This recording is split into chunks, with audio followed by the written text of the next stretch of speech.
घरच्या घरी फक्त दुधापासून कंडेन्स मिल्क, क्रीम किंवा खवा न वापरता खूप छान अशी मलाईदार कुल्फी तयार केलेली आहे. तर त्याचीच रेसिपी मी शेअर केलेली आहे आणि अगदी साध्या सोप्या पद्धतीनं मी सगळ्या स्टेप सांगितलेल्या आहेत. तर तुम्ही नक्की रेसिपी शेवटपर्यंत बघा आणि आवडली असेल तर लाईक करा. इथे मी 1 लिटर फुल क्रीम मिल्क घेतलेला आहे आणि त्याला उकळी आल्यानंतर मीडियम टू लो गॅसवर छान असं आटवून घ्यायचं आहे. तर 1 लिटरचं अर्धा लिटर होईपर्यंत छान असं ढवळत राहायचं आणि हाफ झाल्यानंतर मग आपण बाकीचं साहित्य घेणार आहे. तर इथे मी बदाम भिजत घातलेले होते. या ठिकाणी तुम्ही काजू, पिस्ता, काही तुमच्या आवडीचे ड्रायफ्रुट्स असतील तर ते भिजत घालून त्याची आपल्याला पेस्ट करायची आहे, जेणेकरून आपल्याला कुल्फी खाताना छान असं टेक्स्चर येतं. कुल्फीला छान टेक्स्चर येतं आणि खाताना आपल्याला पण खूप छान टेस्ट लागते.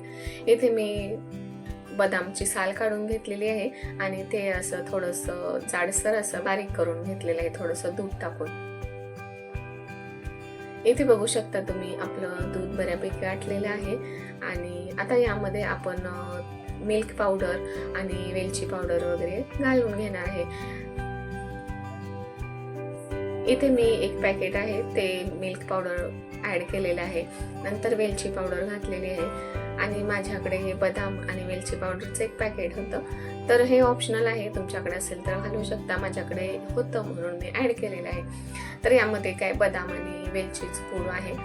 नंतर मग त्यामध्ये बदाम आणि दूध आपण जे बारीक केलेलं होतं ना जाडसर, ते त्यामध्ये घातलेलं आहे. आता हे सगळं छान परत आणखी आटवून घ्यायचं. तर इथे ना अजून पण दुधाला दाटसरपणा आलेला नाहीये. तर 5 ते 10 मिनिटं अजून मी लो गॅसवर हे ठेवणार आहे.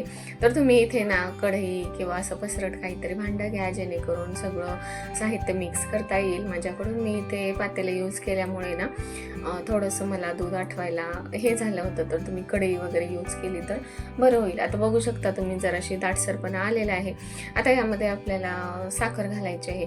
तर तुम्ही ना साखर डायरेक्ट अशी पण टाकू शकता किंवा मग कॅरामेल करून टाकू शकता आपण, कलर वगैरे येण्यासाठी आणि टेस्ट पण जरा वेगळी लागते, म्हणून मग मी ते शुगर अशी कॅरामेल केलेली आहे.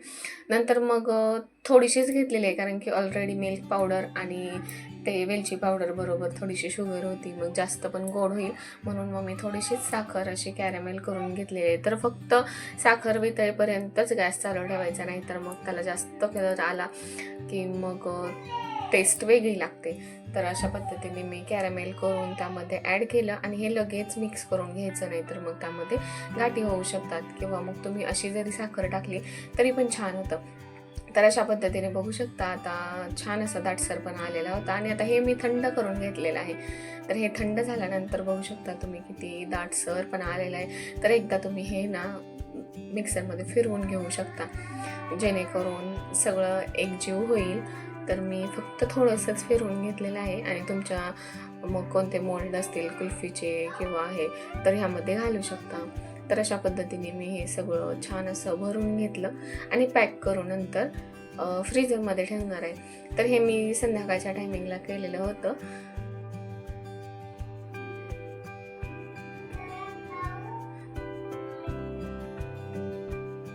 तर आता हे रात्रभर मी फ्रीजरमध्ये ठेवेन आणि मग आपण बघू सकाळच्या वेळी. तर आता हे मी रात्रभर ठेवलेलं होतं आणि आता सकाळच्या वेळी मी हे काढत आहे.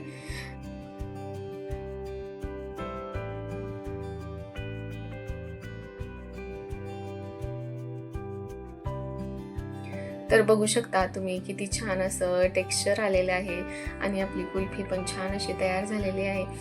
तर मी हे ना दुपारच्या टायमिंगला काढत होते, त्यामुळं जरा जास्त मेल्ट झालेलं आहे, कारण की आपण जेव्हा शूट वगैरे करतो ना तोपर्यंत त्याला टाईम होऊन जातो. तर अशा पद्धतीने खूप छान, पण टेस्ट खूप छान झालेली होती कुल्फीची.